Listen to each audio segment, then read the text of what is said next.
વિદ્યાર્થી મિત્રો, આજે આપણો ટોપિક છે પૃથ્વીનું ચુંબકીય ક્ષેત્ર. એક લાંબો ટોપિક છે. આ જે પૃથ્વી છે એ ચુંબકીય ક્ષેત્ર કેમ ધરાવે છે? આ પૃથ્વીના ચુંબકીય ધ્રુવ અમુક વર્ષના ગાળે બદલાય છે. તો આ ઘણા બધા પ્રશ્નોની સમજ અહીંયા આપણે આપીશું.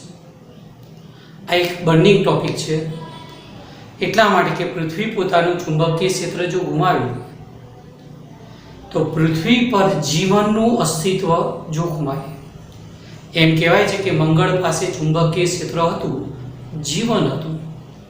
એમ પૃથ્વી પાસે જો ચુંબકીય ક્ષેત્ર ગુમાવી દે તો મંગળના ગ્રહની જેમ પૃથ્વી પણ અવકાશમાં ફરતો પદાર્થ થઈ જાય.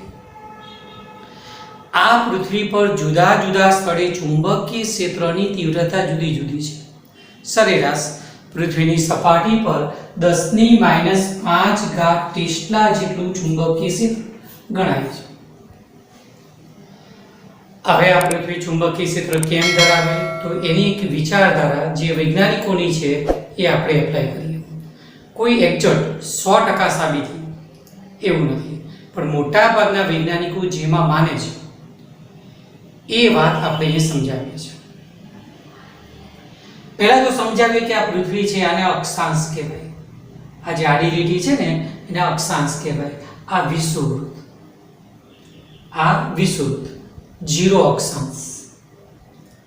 આ કર્કવૃત્ત 23.5 અક્ષાંશ, એ રીતે ઉત્તર અક્ષાંશ. એમ નીચેના ગોળાર્ધની અંદર આ મકરવૃત્ત દક્ષિણ અક્ષાંશ, એટલે આડી લીટી છે અક્ષાંશ બતાવે. અને આ જે ઊભી લાઈનો છે એને રેખાંશ કહેવાય. અને રેખાંશની સંખ્યા 0 થી 360 હોય. આ અક્ષાંશ અને રેખાંશ કોઈ કુદરતનો નિયમ નથી, પણ પૃથ્વી સૂર્યની આસપાસ ફરે અને જે રીતે નમન રાખીને ફરે છે એ પ્રમાણે આપણે અક્ષાંશ અને રેખાંશ બતાવેલા છે. તેથી પૃથ્વી પર કોઈ પણ સ્થળ ક્યાં છે એનું એક્ઝેક્ટ પોઝિશન અક્ષાંશ અને રેખાંશ પરથી ખબર પડે એટલે બરાબર ક્લિયર થાવ કે આડી લીટી અક્ષાંશ અને ઊભી લાઈન છે એ રેખાંશ છે. આ વિષુવવૃત્ત એને 0 અક્ષાંશ કહેવાય. આ કર્કવૃત્ત, આ ઉત્તર અક્ષાંશ, એ રીતે આ મકરવૃત્ત, આ દક્ષિણ અક્ષાંશ, આ રીતે આવે. આ જે પૃથ્વી છે એ જે ચુંબકીય ક્ષેત્ર ધરાવે છે, તો એના માટે ઘણા બધા વૈજ્ઞાનિક એવું માને છે કે પૃથ્વીનું જે પેટાળ છે એ પેટાળમાં ભારે તત્વ છે, નિકલ, એફી વગેરે પ્રવાહી સ્વરૂપમાં છે, લિક્વિડ ફોર્મમાં. અને આ પ્રવાહી સ્વરૂપમાં જે છે ધાતુ આયનો એ આમ ફરે છે.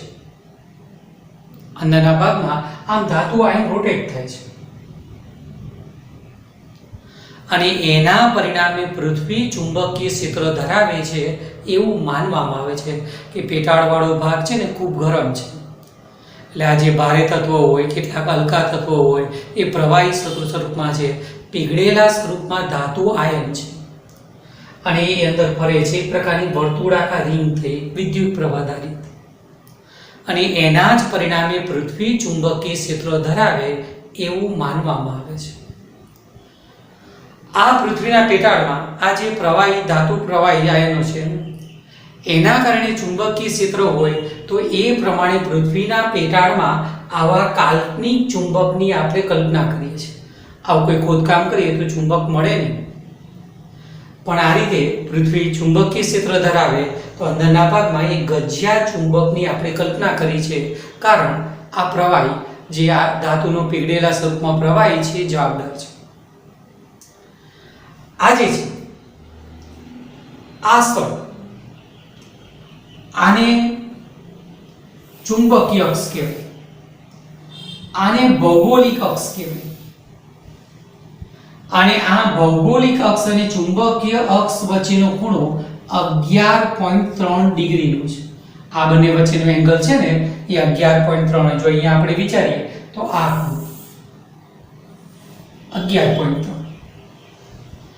હવે આ જે પૃથ્વીનું જે ચુંબકીય આપણે ક્ષેત્ર વિચાર્યું એ પૃથ્વીના ચુંબકનો ઉત્તર ધ્રુવ, પૃથ્વીના ચુંબકનો ઉત્તર ધ્રુવ ભૌગોલિક ઉત્તર ધ્રુવ પાસે છે અને પૃથ્વીના ચુંબકનો દક્ષિણ ધ્રુવ એ ભૌગોલિક દક્ષિણ ધ્રુવ પાસે છે.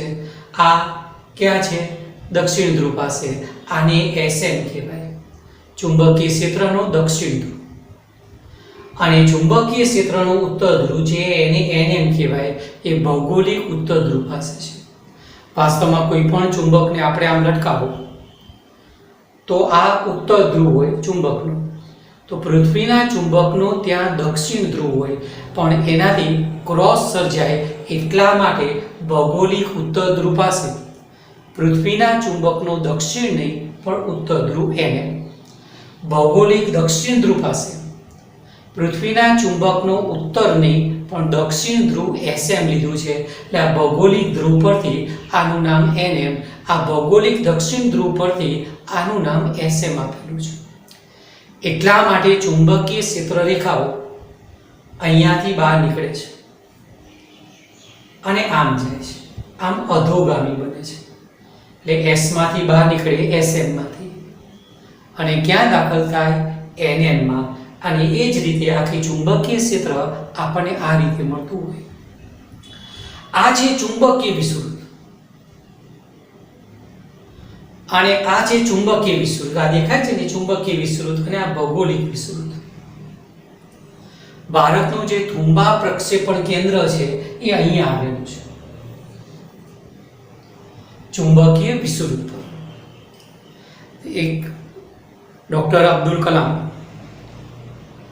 એક વૈજ્ઞાનિકોની ટીમમાં હતા અને આ થુંબા પ્રક્ષેપણ કેન્દ્રની પસંદગી કરવાની હતી કે આપણે આ પ્રકારનું પ્રક્ષેપણ કેન્દ્ર ક્યાં બનાવવું, એના સ્થળની શોધ હતી.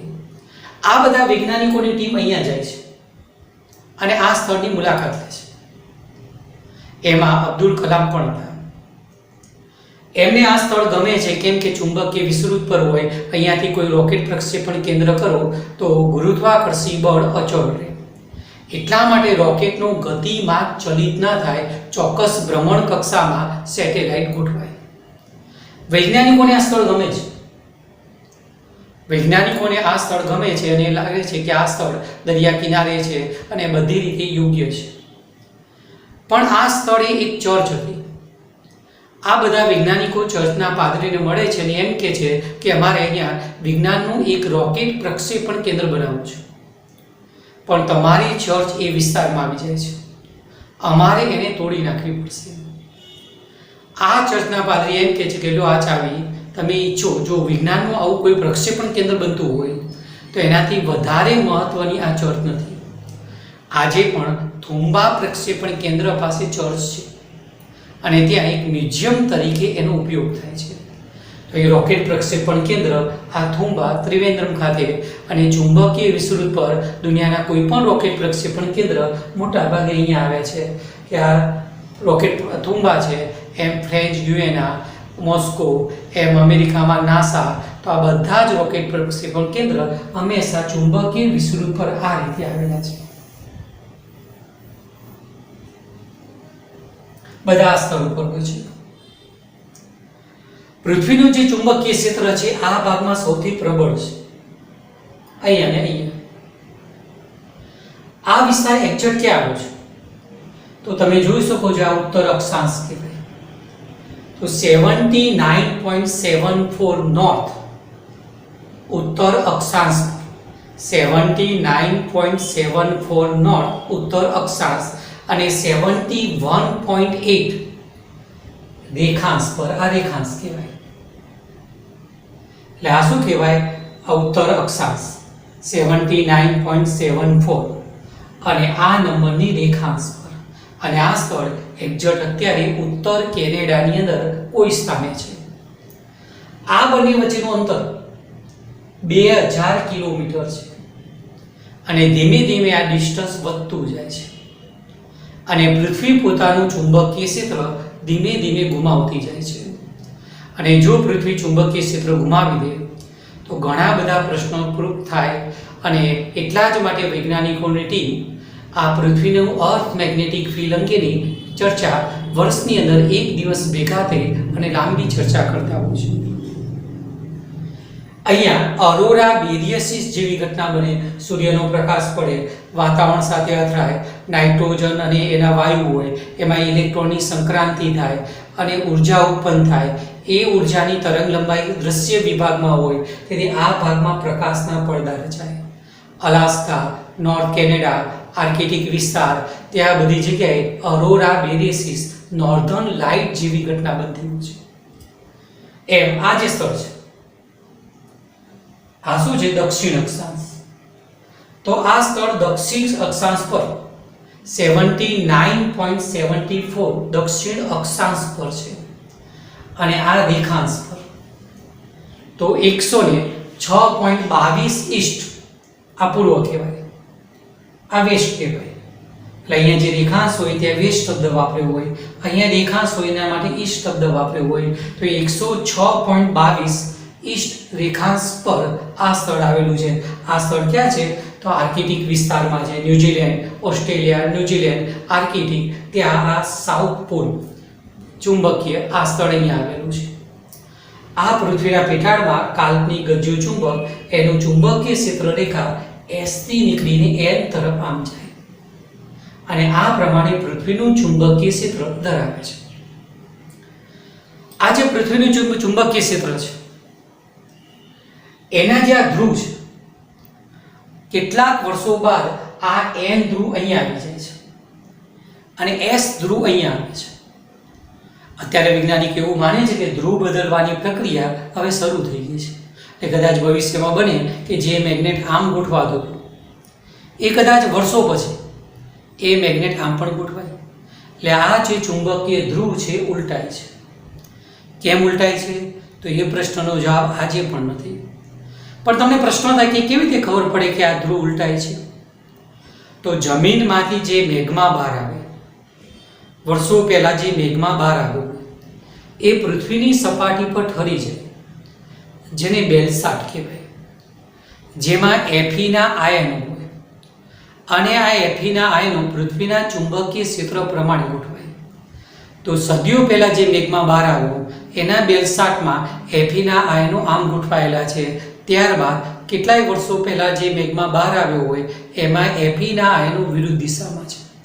એનો અર્થ એવો થાય કે પૃથ્વી પણ પોતાનું ચુંબકીય ક્ષેત્ર હજારો વર્ષના ગાળે એ ધ્રુવ, એના ધ્રુવ શું થાય? ઉલટાય છે. N ધ્રુવ અહીંયા આવી જાય, S ધ્રુવ અહીંયા આવે. આ પ્રકારની ઘટના થતી હોય છે. આ બધી જ એક વિચારધારા છે. એક્ઝેક્ટ કોઈ સાબિતી વૈજ્ઞાનિકો આજની તારીખમાં પણ આપી શક્યા નથી. માને છે કે આ રીતે ધાતુ હોય પ્રવાહી સ્વરૂપમાં એટલે કદાચ પૃથ્વી ચુંબકીય ક્ષેત્ર ધરાવે છે, એવી એક વિચારધારા એપ્લાય છે. હવે પૃથ્વી પર કોઈ પણ સ્થળે ચુંબકીય ક્ષેત્ર કેટલું છે જાણવું છે. એ જાણવા માટે 3 પદ આપણા માટે મહત્વના છે. પહેલું પદ છે મેગ્નેટિક ડિક્લિનેશન.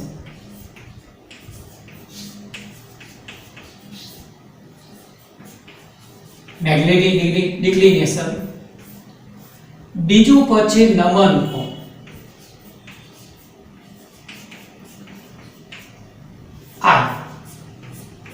અને ત્રીજું પદ છે પૃથ્વીના ચુંબકીય ક્ષેત્રનું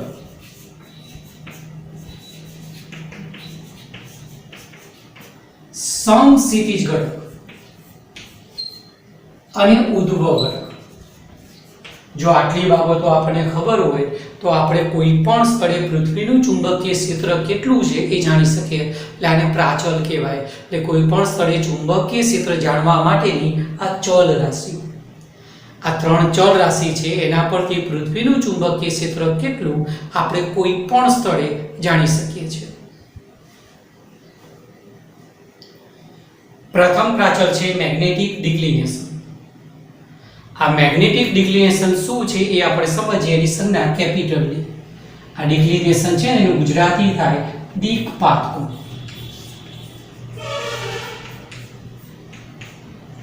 દિક્પાત કોણ અને સંજ્ઞા છે કેપિટલ ડી. અને મેગ્નેટિક એટલે ચુંબકીય. જે ચુંબકીય દિક્પાતકોણ આવો શબ્દ પણ ક્યારેક લખેલો હોય તો અંગ્રેજીમાં મેગ્નેટિક ડિક્લિનેશન. આ મેગ્નેટિક ડિક્લિનેશન સમજવા માટે પહેલું પદ છે જીઓગ્રાફિક મેરિડિયન. જીઓગ્રાફિક મેરિડિયનનો ગુજરાતી શબ્દ થાય ભૌગોલિક ધ્રુવ. બંનેમાંથી જે શબ્દ તમને યાદ હોય એ કોઈ એક જ શબ્દ યાદ રાખી લખાણ લખવા. કોઈ જગ્યાએ જીઓગ્રાફિક મેરિડિયન લખ્યું હોય, કોઈ જગ્યાએ ભૌગોલિક લખ્યું હોય, એવું મિક્સ ન કરતા. અને બીજો શબ્દ છે મેગ્નેટિક મેરિડિયન.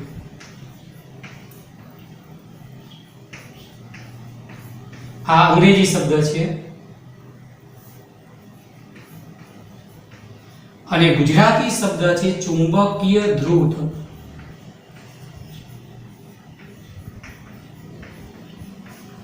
તો આપણે પહેલું સમજીએ કે મેગ્નેટિક મેરિડિયન કોને કહેવાય.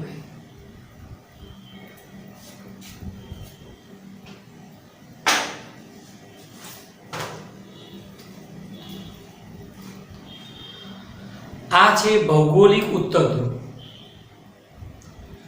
અને આ છે ભૌગોલિક દક્ષિણ ધ્રુવ.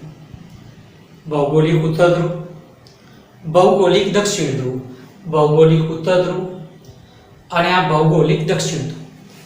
અને આ છે ભૌગોલિક રેખાંશ. માનો કે આપણે આ સ્થાને છીએ, આપણે જે અહીંયા સમજાવીએ છીએ એ સ્થાન ધારો કે અહીંયા છે માની લો.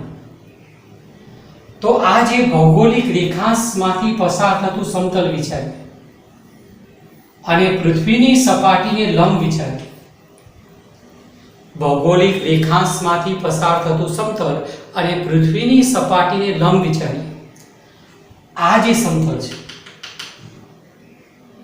એને કહેવાય જીઓગ્રાફિક મેરિડિયન અથવા ગુજરાતીમાં કહેવાય ભૌગોલિક ધ્રુવ. આ છે ભૌગોલિક ઉત્તર ધ્રુવ, આ છે ભૌગોલિક દક્ષિણ ધ્રુવ અને અહીંયાથી પસાર થતી આ ભૌગોલિક રેખાંશ છે અને રેખાંશમાંથી પસાર થતું સમતલ ધ્રુવ વિચારું છું અને પૃથ્વીની સપાટીને લંબ છે.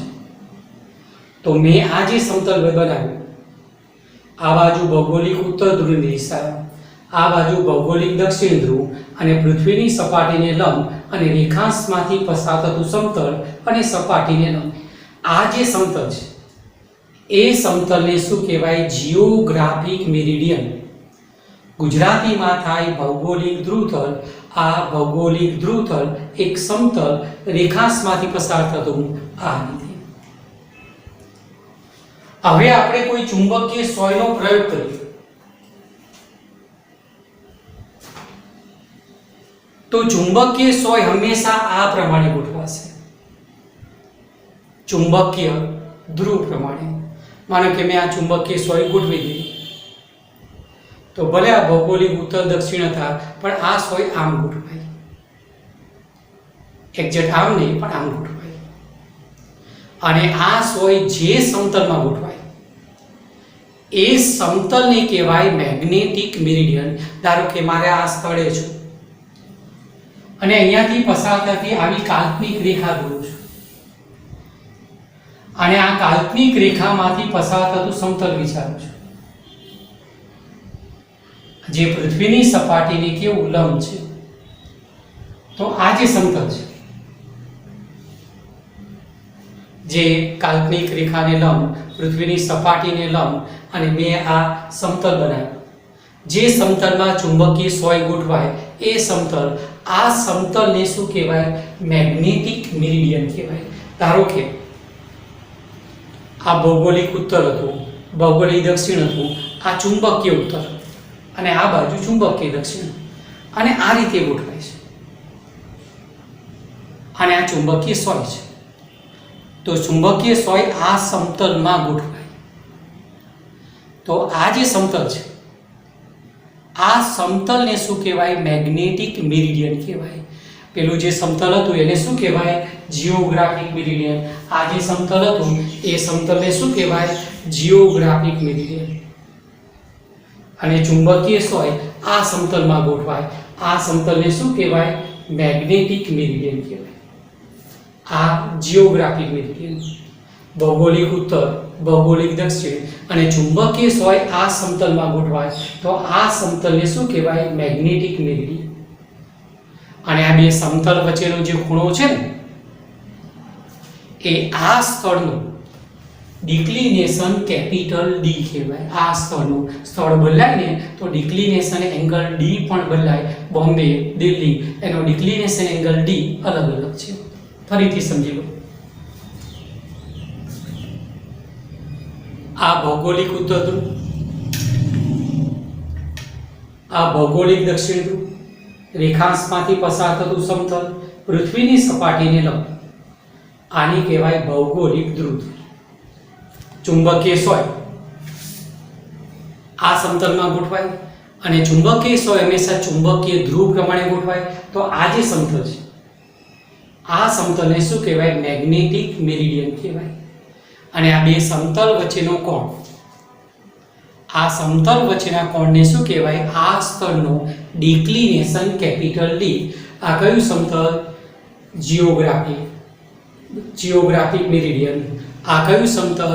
Magnetic meridian. અને બે સમતલ વચ્ચેના ખૂણાને શું કહેવાય? આ સ્થળનો ડિક્લિનેશન કેપિટલ ડી તરીકે ઓળખાય. આ પહેલો પ્રાચલ છે.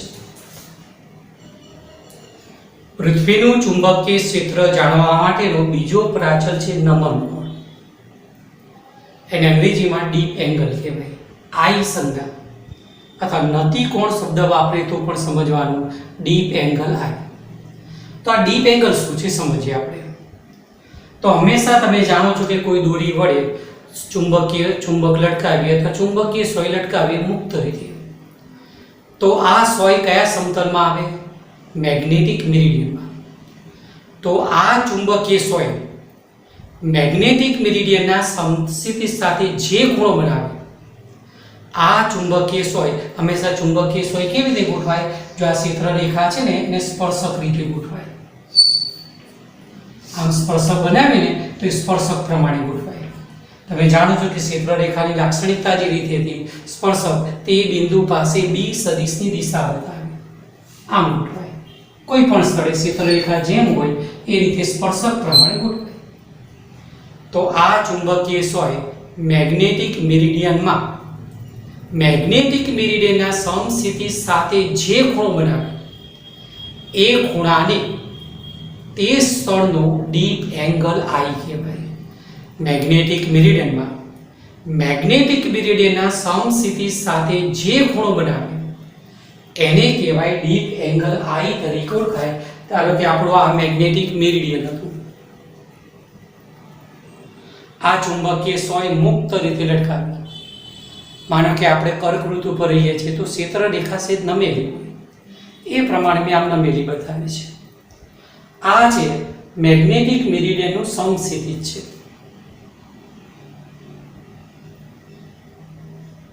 અને આ ચુંબકીય સોય મેગ્નેટિક મેરિડિયનના સમસ્થિતિ સાથે જે ખૂણો બનાવે એ ખૂણા આઈને શું કહેવાય? Deep angle. ફરીથી ચુંબકીય સોય ક્યાં ગોઠવાય? મેગ્નેટિક મેરિડિયનમાં. ક્ષેત્ર રેખા જે રીતે નમેલી હોય ને એને સ્પર્શક દોરીએ એ સ્પર્શક પ્રમાણે ગોઠવાય. અને તેથી આપણે કર્કવૃત્ત ઉપર રહીએ તો અહીંયા માનો કે ચુંબકીય સોય આમ ગોઠવાય. તો આ સોય મેગ્નેટિક મેરિડિયનના સમસ્થિતિ સાથે જે ખૂણો બનાવે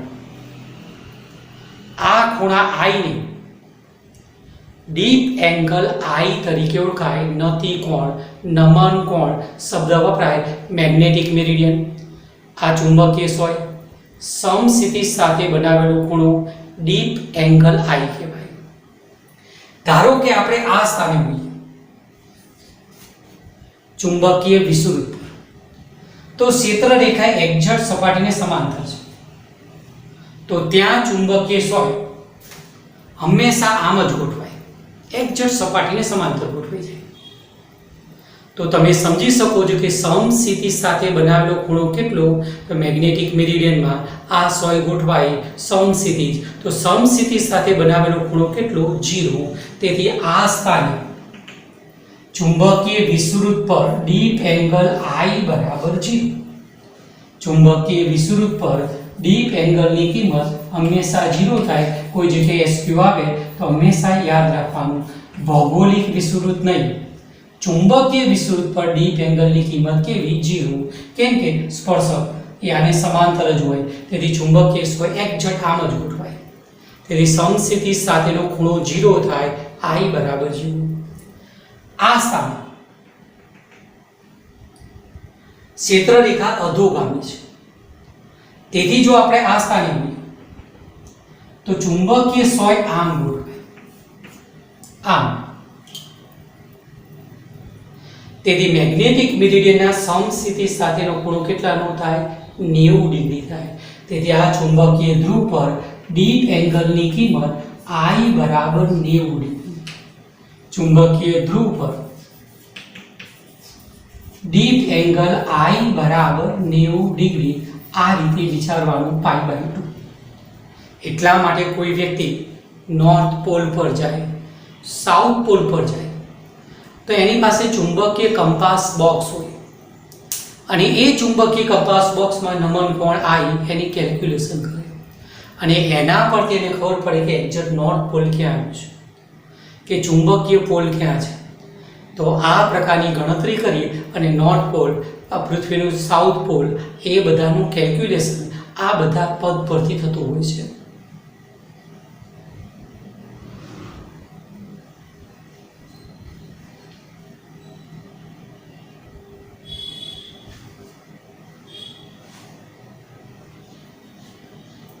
પૃથ્વીનું ચુંબકીય ક્ષેત્ર કેટલું એ જાણવા માટેનો ત્રીજો પ્રાચલ. પૃથ્વીના ચુંબકીય ક્ષેત્રનું સમસ્થિતિજ ઘટક અને બીજું ઉદ્ભવ ઘટક. આ જે ચુંબકીય સ્વય હંમેશા ક્યાં ગોઠવાય? તો મેગ્નેટિક મેરિડિયનમાં. આ મેગ્નેટિક મેરિડિયન છે અને ચુંબકીય સ્વય આમ ગોઠવાય.